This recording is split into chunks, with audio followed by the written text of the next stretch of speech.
Well, it's 10 o'clock on the dot. Now it's 10 o'clock. So we'll get started. Thanks for joining us.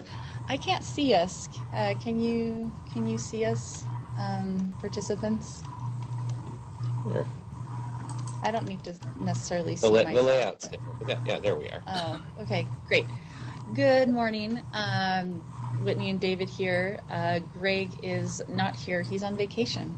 Lucky Greg. We're very happy for Greg, aren't we? Sure. Yes, we're very happy for Greg. We have a pretty full agenda, and we might be able to see it. You can see we have 10 things listed here, so let's get started right away. We wanted to remind you, we talked about this in the last webinar, of some proposed changes to R277487. The proposed changes were passed by the Law and Licensing Committee in August.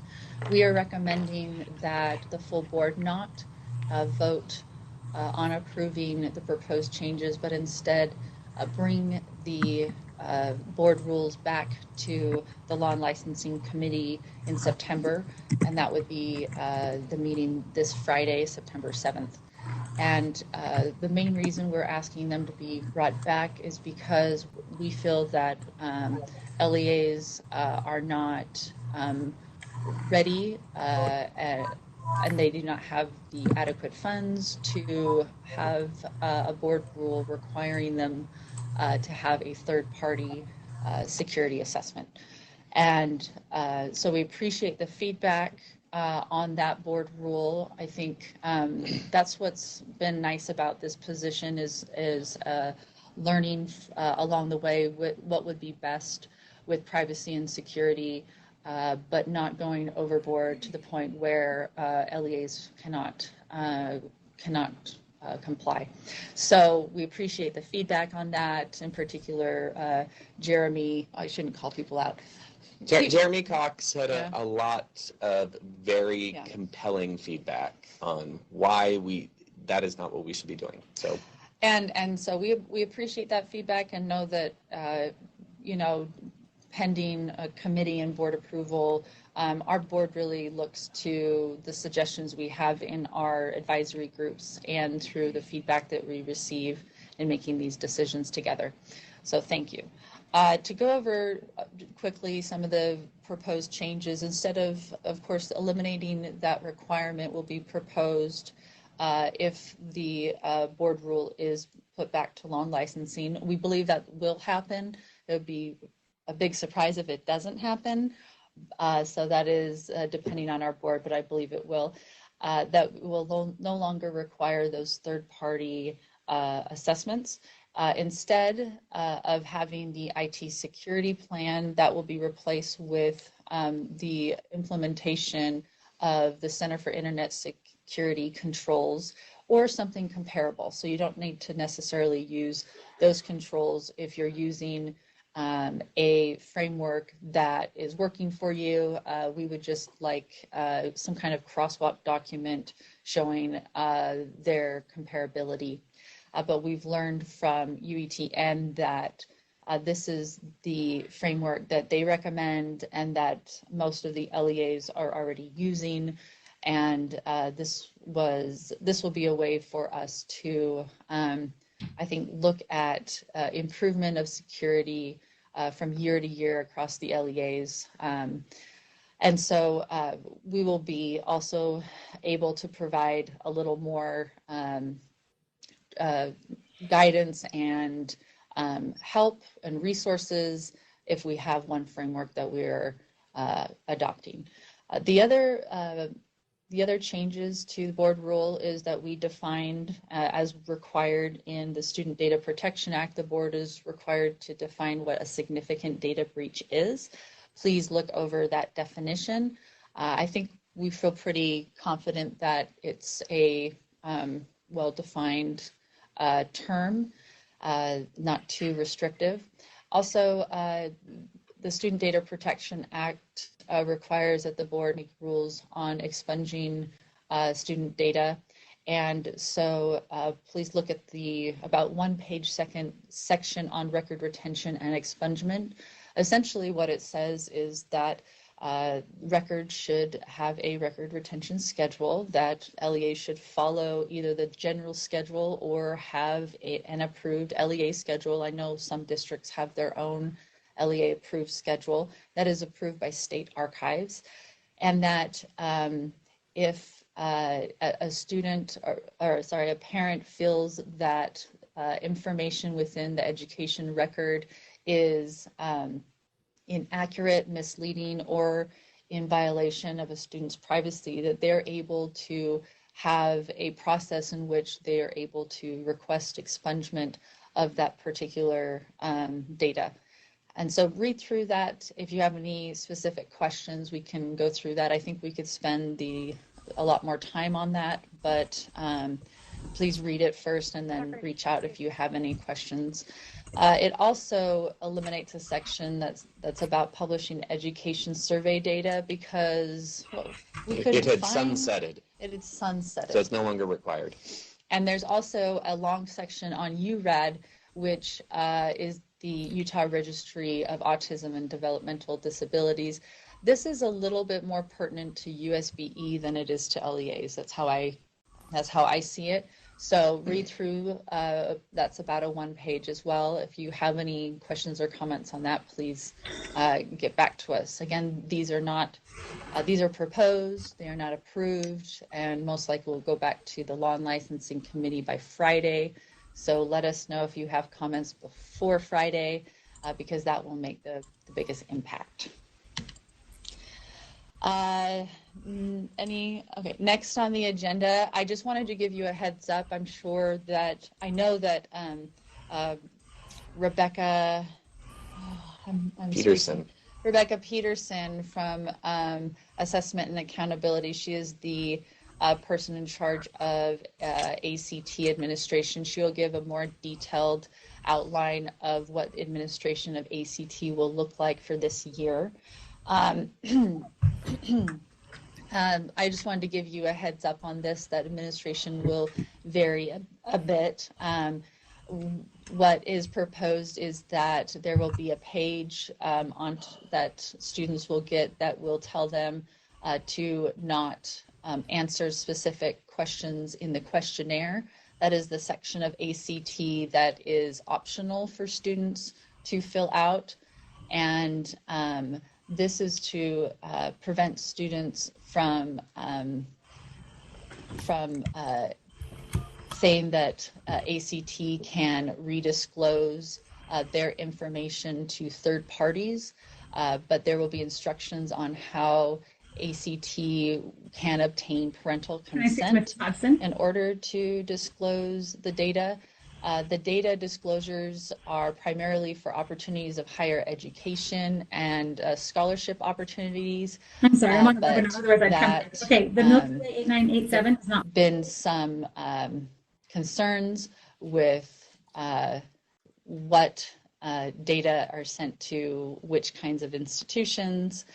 New York Times came out with an article. We don't want to go into that too much right now, but understand that that administration will change. And another, now we want students to have opportunities for higher education, and so within the Student Data Protection Act, it was required that USBE disclose certain student data elements to the Board of Regents with parental consent. And this is a part of a model document we created. So essentially, the schools will need to let us know which students, grades 9 through 12, that their parents have consented to the disclosure of these data elements to the Board of Regents for the purposes of reaching out to the students and their parents about opportunities of higher education and scholarships. And these will be for nonprofit institutions only. This will be a manual process that will describe more, I'm guessing, in the spring, and we hope to make it not in the spring. Well before the spring. Are we going to do it earlier? We got to do it this fall. Yeah. Applications are due like in January. Oh, that's true. That's right. We had this discussion. Yeah. We will get this, we will get on this right away. Mm-hmm. We're hoping, you're right, it was by November. Yeah. It was by November. By the spring, we're hoping to be able to make this automated, but don't worry about that. That's now. what it was. That's yes. what it was. Yeah. Now, this model document, along with other model documents, is found in our new LEA Student Data Privacy Guidebook. I don't know if that's the next slide. I'll talk about that in a minute. There is a Student Data Privacy Educator Relicensure course. This is required for teacher relicensure. This is the course that they need to take, not a course developed by any other entity. So this will produce a certificate at the end of the course that will show completion. The course is made up of a series of video modules featuring David. Just what a shock. Yeah, I know. Put me in a video. I know.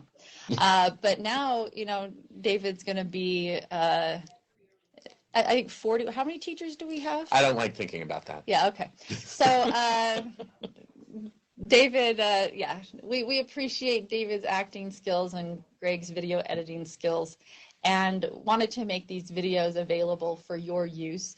And so there's the course, but there's the link there. It's just found on our USBE media page under Student Data Privacy. We have the Educator courses, and they're a series of 12 or 13. I'm not sure. It's one or the other. Yeah, one or the other modules, and they're short, a few minutes long, with different topics. So feel free to use those videos in your trainings, and I think they would be useful not just in the course, but in your regular trainings. And to clarify just real quick the difference again, so this is under board rule, this is the course that is required for relicensure once every 3 years, but you may use it for your annual training, because that's required under the Student Privacy Act. So there are two different requirements, but you can use the same materials for both. Yeah. And the Student Privacy Act doesn't say that the materials that you need to use this course. You can use whatever ones you want. We know some of you have paid for stuff, so you're welcome to use that for your annual training. This is just for relicensure at a minimum. Yeah. So, and of course, any feedback on these courses, we've had many educators watch them, bless their hearts, and we've gotten positive feedback, but we're open to any feedback that you have that we need to change as well. I mentioned this earlier. This is the LEA Student Data Privacy Guidebook. This was, oh, David, are you tired? Yeah, it's early. This was, it is 10 o'clock. Sorry. Early for some of us. Okay. This was a very large project. This document is now available on our website. You go to the website and then click on LEA, and it's kind of towards the bottom. You'll see it there. This is ADA compliant as well as it should be, and it has many hyperlinks within it so that you can learn more than what the words are just saying on the book. Essentially, we broke down the different chapters in the book and making it very, very clear, what do we have to do? What are the bare minimum requirements? How do we do it? Which is kind of guidance on how to become compliant. And then how do we go beyond compliance? And then we have the capability maturity model, and that's just a model that has increased in maturity of your student data privacy program and your resources there. So give it a look. We're hoping that this is very useful to you. It has a number of model documents within the guidebook. So this only took us a year to do. Yeah. So we're hoping you find it helpful. I'm excited to talk about the Utah Data Privacy Conference, and we had this last year, and we brought in a few people from other states, but this year we're bringing in a few more. And we're excited with the caliber of people we have convinced to come to this conference. And so, and we're grateful that they are willing to not only come to Salt Lake City, but carpool with us down to Cedar City that very same day and hold the conference in Cedar City. So please register for the conference. I know last year we came close to capacity, but not quite. I imagine we'll become full. I don't know, in September, I'm guessing. Yeah. So I wanted to let you know some of the sessions that we'll be holding. Our keynote will be the same keynote as last year, Amelia Vance, but her focus this year will be on school safety and student data privacy, which is a very important topic right now. We also have some attorneys coming together at the local level to answer any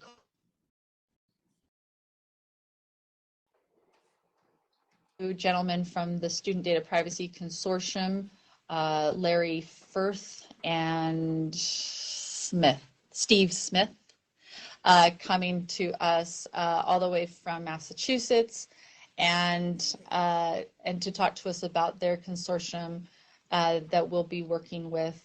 And so anyway, a lot of really quality folks. Oh, and I forgot we love PTAC. I'm so sorry, PTAC, that I didn't describe you first, but the Privacy Technical Assistance Center will be coming out to Ross Lemke will be coming out and providing some of those foundational sessions on student data privacy. So we're really happy that everyone is willing to give of their time. None of these presenters are paid. They have carved out this time for Utah, and we're really grateful that they're willing to come. So please register. Tell whoever you think will benefit to register. I would like to see more school counselors attend this year. Because I think that they would find a lot of the sessions useful. Any records officers, please have them come. So anyway, there's the... Please register. Please register. That's the key. Yes. Oh, well, I got to talk about this too. I've been talking a lot. I feel like you a little bit. Yes, okay. So this is also very exciting. We are going to be hiring another member of our team, nay, our family. We're a family, aren't we, David? A stepchild, if you will. Okay, stepchild. So I'm super excited to find the right fit for our group. And so we'll be hiring an education specialist, and the position is called a student data privacy trainer. But this person would work very closely with the Student Data Privacy Consortium, which will assist LEAs on having those cooperative contracts between vendors and LEAs. And so we're hoping that this will reduce the burden on LEAs to vet educational applications and also enter into contracts. And we've learned so much from Weber School District and what they have been doing and their great work there that I've quickly learned that this will take an entire person's full attention, and we're grateful to be able to hire someone for this. And so I think Lynn Raymond is listening to us. Lynn will be contacting you for more help in this process, and trying to do for the state what Weber has done for their district in vetting these educational applications and ensuring that any vendors meet privacy considerations, and that these vendors are going to be happy too, because they will not need to negotiate between 150 plus LEAs. They'll be able to do that at the state level. And to clarify, the negotiation is just for these privacy provisions, not for pricing. So LEAs can still negotiate that pricing. So if you're interested in the position, you want to work with us, we're fun. Oh, I think you had them until you said that. Okay. And then you pointed to me. Okay. Yeah. Well, we have a good time. Or if you know someone. Or if you know someone, have them. I already know a few great people that are applying, so please apply if you think you wanna join our family. David. All right, I'm gonna see if I can share my screen. So October 1 is a month away, so we want to talk about how we are going to let you share what you have completed with us. And it didn't share. Oh, it's getting there. It's getting there. It says I'm sharing my screen. It's seriously considering it. Do I have to? We see your Excel file. Well, that's annoying because that's not what's actually on my screen. That is, there we go. Okay, this took it a second. So for this year, last year the process I think ended up being somewhat confusing. Sometimes LEA sent their evidence to Greg or to Whitney or to me, and that led to all kinds of issues with tracking it. So in order to have one source of truth, we are just going to have it's a survey in SurveyMonkey. Pretty much everything you're giving us anyway is, for the most part, going to be on your website. So you're just going to type in the URL to tell us where to go to look for it. So here's what the survey looks like, and we're going to send the link out at some point today after we're done talking. So one of the first things is, and probably the most helpful is knowing who is supposed to be our contact person within the LEA. So the name, email address, phone number, so we can make sure that you get invited to webinars like this. And then provide the link to your data governance plan as it appears on your website. Regarding the training you're supposed to do, the question is, have you already completed it for 2018? And if no, then if you have a planned date, then you can enter the date. And if it's neither complete nor planned, you've got this month to start planning. And you can enter that date in by October 1. I think what our plan would be is when we see those dates, then we will follow up with you maybe a little bit after that time has passed to see if there's anything, first to see if it was done, probably maybe even check before to see if you need any help, if we can provide you with any materials. And just a side note on that is we have done in this last year 22 on-site trainings. That sounds low to me. David and I went to Manti. We left at 5:50 in the morning and drove to Manti and provided a training. And it went, we love to travel. I don't think we've ever said no to a training. Sometimes we have to make sure it works with our schedule, but we've never said no. We are available to provide the training for you if you would like. Yes, it has not yet reached the point where we have more requests than we can possibly handle. So feel free to request. We can make that training problem go away for you. And then the last one is a copy of your annual FERPA notice, directory information, and your data collection notice as required by the Data Protection Act. So again, just the links to where we can find those documents. And we will, I think, with this email that we send out with this link, we will provide model documents for this so that you're given the requirements and resources at the same time. Yes. And then the last one, because we want to minimize the number of surveys we ask you, we send to you in the year. This is the same question I sent out last year before we had our big data privacy conference. Just a quick little, what kind of feedback can you give us? What are the 3 biggest issues, concerns you think your LEA faces as it comes to data privacy? I believe last year the big answers were not enough time, not enough money. And so we appreciate even just that basic, simple level of feedback. So we wanted to ask the question again. And so we are hoping this will be the only survey we have to send out this year. But it should be all-inclusive there, everything you need in order to, for us to check how things are going. So I'm going to stop sharing that then. And hopefully it'll go back to Whitney sharing because I have one more thing to share.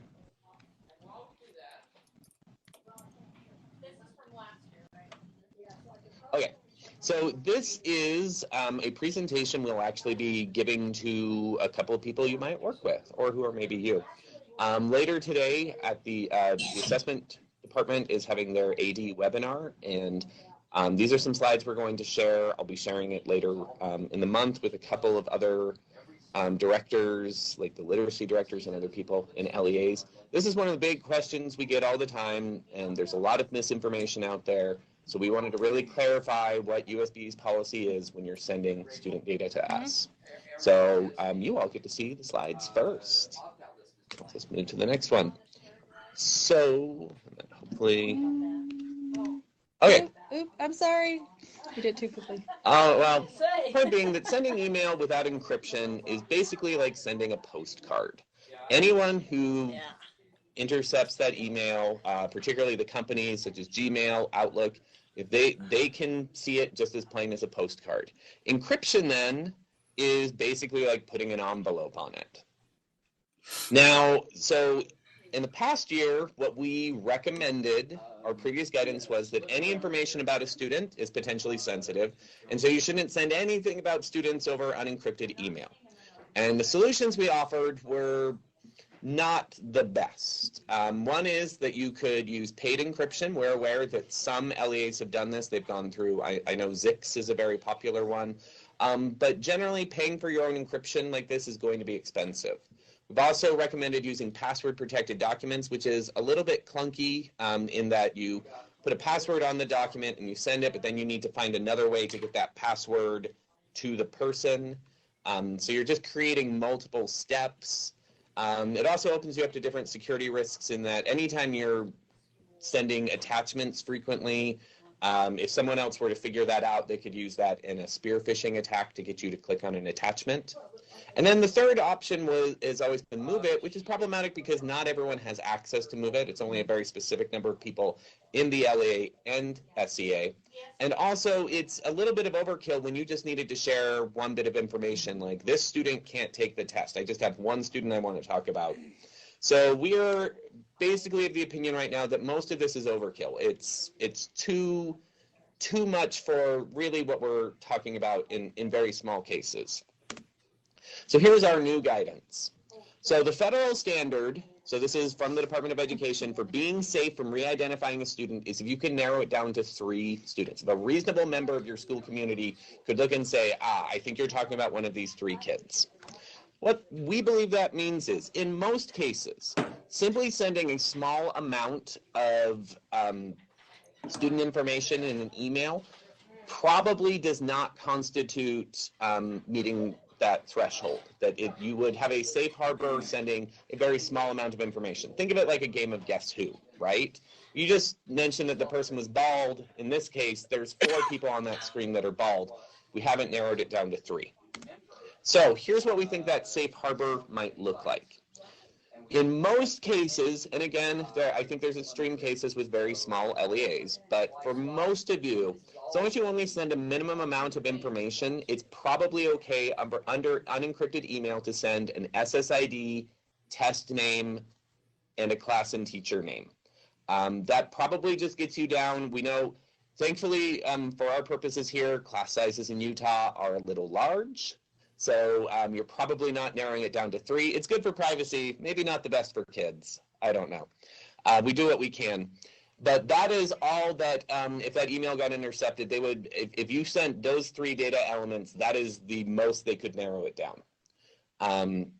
With that said, you'd want to be careful of other things that might narrow it down further. Like if you use gender programs, so like he can't access the test, she can't, that would potentially make it a little easier.